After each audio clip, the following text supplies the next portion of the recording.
Greetings once again, you spacefaring adventurers out there.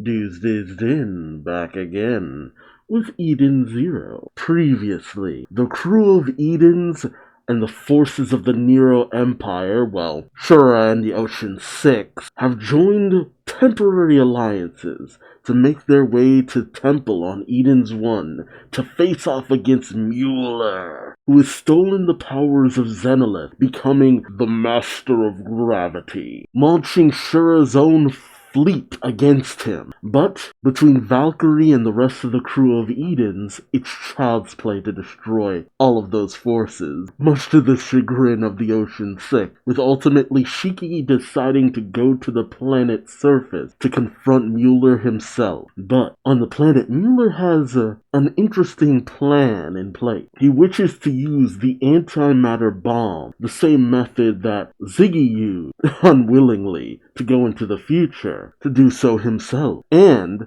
as he's been listening in on the crew of Eden's communication, he hears them talk about another world, referencing another timeline. Mueller connects the dots and realizes that the energy coming from Rebecca specifically might be what he needs in order to leap through time. And so he hacks into their communication and makes it seem as though Shiki has asked Rebecca to also come to the planet's surface, but on another location. Will our heroes catch on to the machinations of Mueller, or will we experience yet another tragedy on Nero 1? Join me as I find out, won't you? Alright, Eden Zero and, topless Rebecca, always a good time. With some perfume and stuff like that. Chapter 243, where did that cat come from?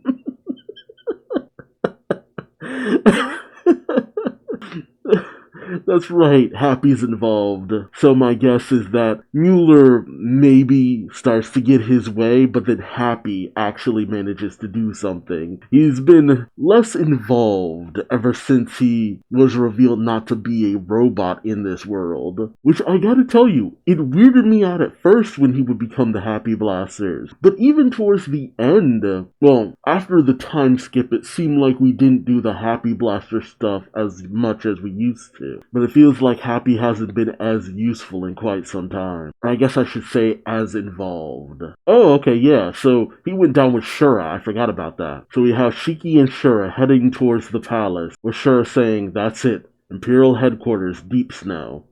Still can't get over it being called Deep Snow. If you've read Rave Master, you know. Shiki looks on in delight saying, whoa, you live in the coolest house. Shura solemnly says, it's not like I built it.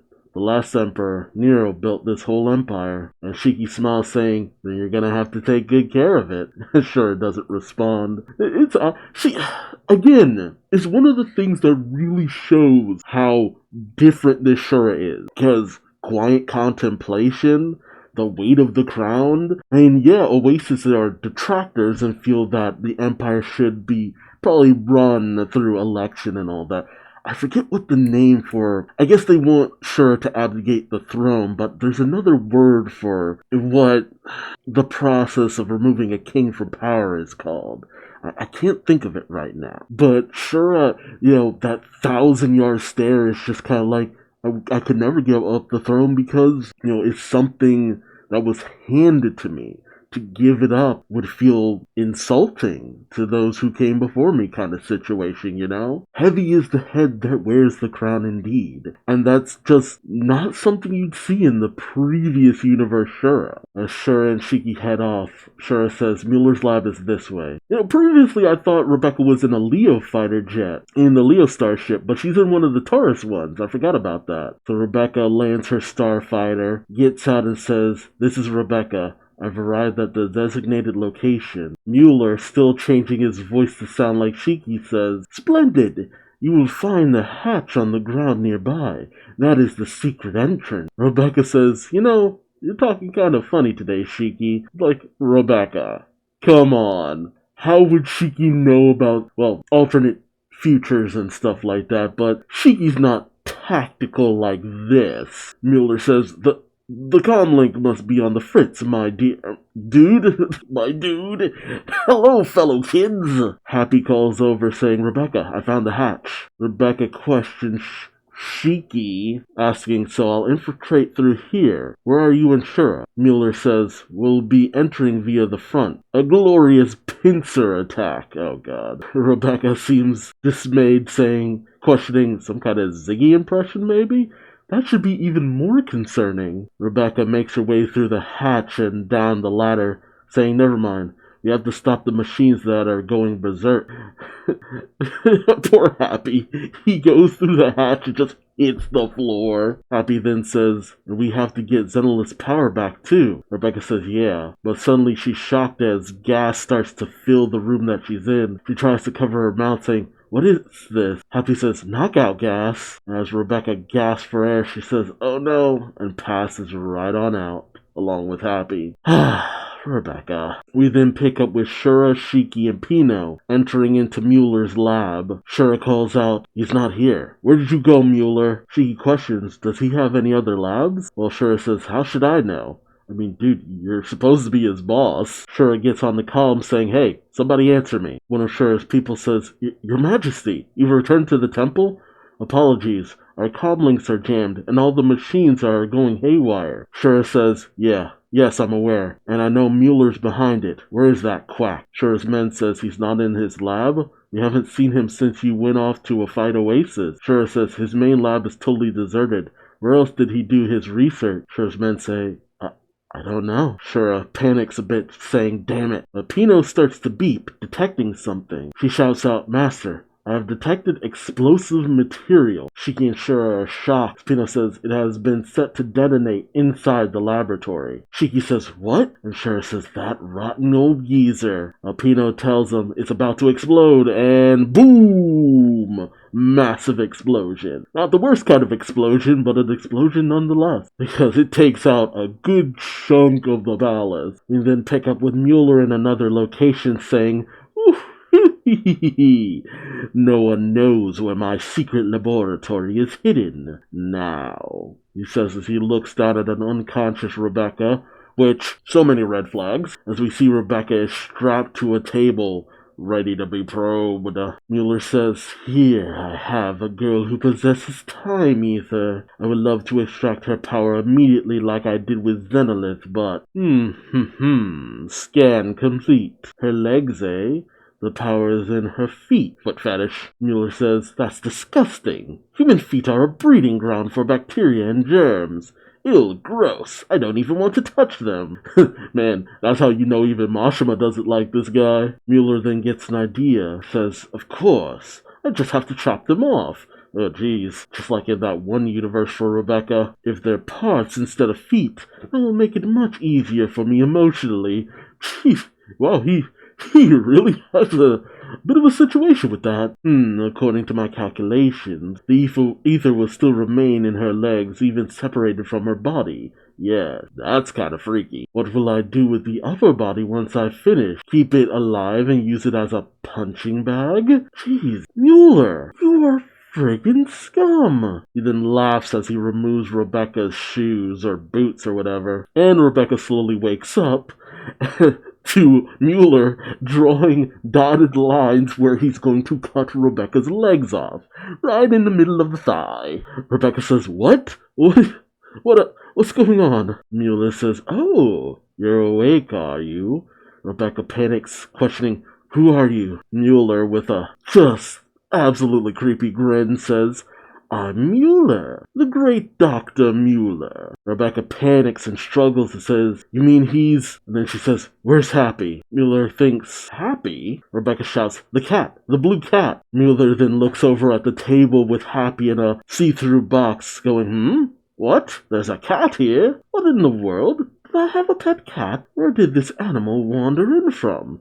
Perhaps a distortion in space-time, like in that famous thought experiment, and this time it survived? Are you talking about Schrodinger's cat? And man, you are senile. Rebecca questions, what are you talking about? Mueller stomps over to Rebecca saying, forget about the cat in the box. I'm in the middle of an important experiment. Rebecca questions, experiment? Mueller says, an experiment that will give me the power to travel through time. Rebecca panics hearing this, and Mueller explains, I obtained the power of gravity from Xenolith, and under the temple are 20,000 Imperial antimatter bombs. If I combine all of that with your time ether, then according to my calculations, it should generate an ether field powerful enough to transcend time. The power to travel through time across the universes. That's old news, dude. Been there, done that. You don't want to see how that comes out the other end. Rebecca thinks to herself, that sounds like what Shiki said Ziggy told him about how he got blasted 20,000 years into the future. But time is supposed to remain constant in Universe Zero. Even in that same situation, time should stay right where it is. It's just going to be an explosion of 20,000 antimatter bombs. Something a lot of people were already commenting in previous chapters. It's like, this is Universe Zero. Time travel really doesn't work like that here. You just go blow yourself up, Mueller. Rebecca thinks, no, I can't count on Shiki to put a stop to that. My bigger concern is this whole scenario. An android uprising, losing my legs. We're headed for the future I saw in my nightmare. Yeah, that one where she woke up to an older Shiki and... what was the guildmaster name? But yeah, again, Rebecca's like, been there, done that, no thank you. Oh god, here comes the chainsaw, like with Chris and Klein. This bastard. Mueller says now that, let's get those legs off you. Rebecca panics, thinking, was that the future of this world? He then says, no, don't. Oh, jeez. And he starts cutting into her leg as Rebecca screams. Oh, man, oh, no. Oh, my God. Suddenly, an unknown cat-shaped figure just kicks Mueller right in the face, causing him to drop the chainsaw. Rebecca looks on, fear still in her eyes, as our heroic cat does a dynamic landing, saying, phew. That was close. I didn't count on you putting me to sleep. Man, Happy going off. Rebecca says, what? Happy? Happy says, sorry, I'm not your kitty cat. What? Alternate robotic Happy? What? Don't worry. Your real kitty is asleep on your starfighter. I switched places with him before you went down the hatch. Oh, no. That face changing. Mueller gets up saying, who are you, intruder? And Happy begins to shift his face, saying, well, in my line of work, we prefer not to reveal our identities. I didn't even think we were going to see this character in this universe. Not like this. And somehow, despite being in this little cat body, Amira reveals herself, saying, but I'm from the government, and I've been after you for a long time. I mean, to a certain degree, it makes a bit of sense. Originally, Amira was all about catching Drac and Joe previously, but it has been a long time since we've seen her. Like, well over 100 chapters, I want to say. I completely forgot about her to a certain degree, because she just wasn't really factoring in. Drac and Joe wasn't as bad as previous universes, and we still don't really know how the Interstellar Union Army functions in this universe. Man, far out. Rebecca calls out, you're from the Galactic Intelligence Agency. Amira. Amira is taken aback, saying, what? How do you know my name and who I work for? Rebecca, at a loss for what to say, says, Amira then says, but your intel is a little outdated. Currently wait, who are you working for? Oh, is she working directly with the Galactic the Interstellar Union Army? Ooh, maybe she's part of the Oration says Interstellar, since Kira isn't a part of them. Before she can finish, suddenly an explosion goes off in the lab, much to the shock of Rebecca and Mueller. But Amira isn't perturbed, saying, oh, right, I leaked the location of your lab. And in comes Shiki and Shura, beaten, bloody, bruised, but not dead from the explosion, just really pissed. As Shiki comes in saying, Rebecca, are you okay? And Shura cracks his knuckles saying, I finally found you, Mueller. Alright, beat down incoming. Actually, no. Because I want Chris to beat up Mueller. At first I'm like, yeah, Shiki and Shura are just gonna double team that asshole. gravity and gravity against gravity. But then it's like, wait, no. I want Chris to beat him up this time, though. No.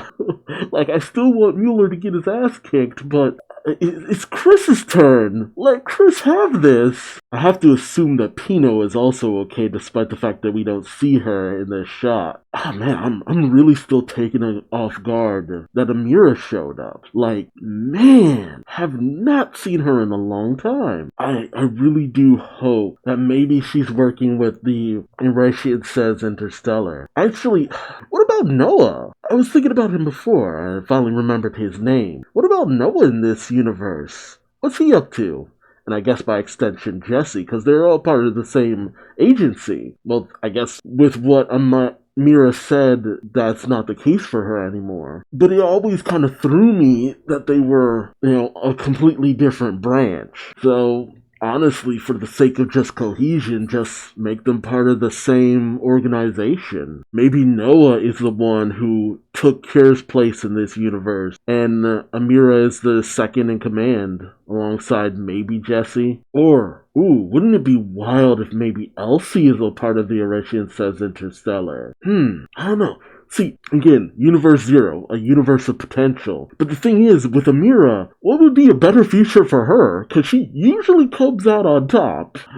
Like, it is actually shocking how often Amira has things work out for her. Like, she is stupid capable. But all things considered, if there's anybody who should definitely be involved in, like, the final fight to some degree, I think it should be Amira. Like, she's come through on a number of occasions. And I know she's not really like involved fighter. She's more about distance and infiltration and stuff like that. But, I don't know, I kind of want her along for the ride now. I've kind of missed her. But let me know your thoughts in the comment section below. Did you kind of freak out a bit once that chainsaw hit Rebecca's legs? Because I did. I'm like, no way are we actually going to cut off her legs. And what?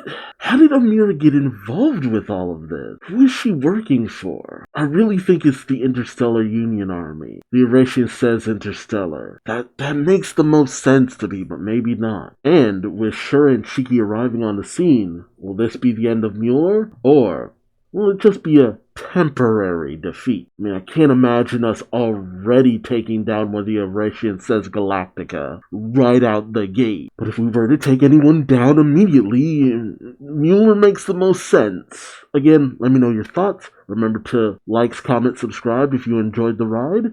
And until next time, I've been Duuz-Diz-Din. Thanks for watching, and I'll see you later. Take care. Bye-bye.